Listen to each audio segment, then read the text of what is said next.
Hi friends, ఈరోజు వీడియోలో ఏంటంటే మన దగ్గర ఫొటోస్ ఉంటూ ఉంటాయి కదండి. పాత ఫొటోస్ అయినా ఏవైనా కానీ కొన్ని రోజులకి అవి ఒకదానికొకటి అంటుకుపోవడమో లేకపోతే పాడైపోవడం అలాంటివి జరుగుతూ ఉంటాయి. ఎల్లో కలర్ వచ్చేస్తూ ఉంటాయి. సో అలా రాకుండా మనం ముందుగానే ఏం చేయాలనేది ఒక టిప్ అయితే మీతో షేర్ చేస్తాను. నా దగ్గర పాడైపోయినవి అయితే ఏమీ లేవు మీకు చూపించడానికి.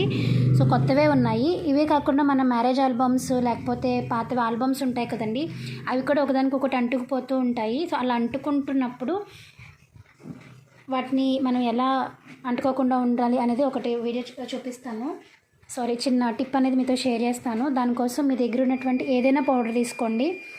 నేను ఇక్కడ బేబీ పౌడర్ తీసుకున్నాను, బట్ మీ ఇష్టం. మీ దగ్గర ఉన్నటువంటి టాల్కమ్ పౌడర్ ఏదైనా పర్వాలేదు. తీసుకుని ఫోటో మీద ఇలా జస్ట్ లైట్గా, మరీ ఎక్కువ అవసరం లేదు, ఇలా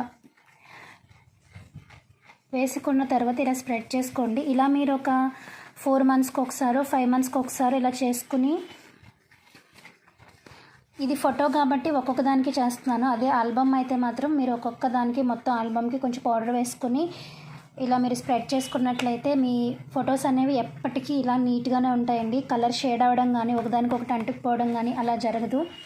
సో అలాగే ప్రతి దానికి కూడా అలా వేసుకోవాలి. అస్తమానం చేయనవసరం లేదు.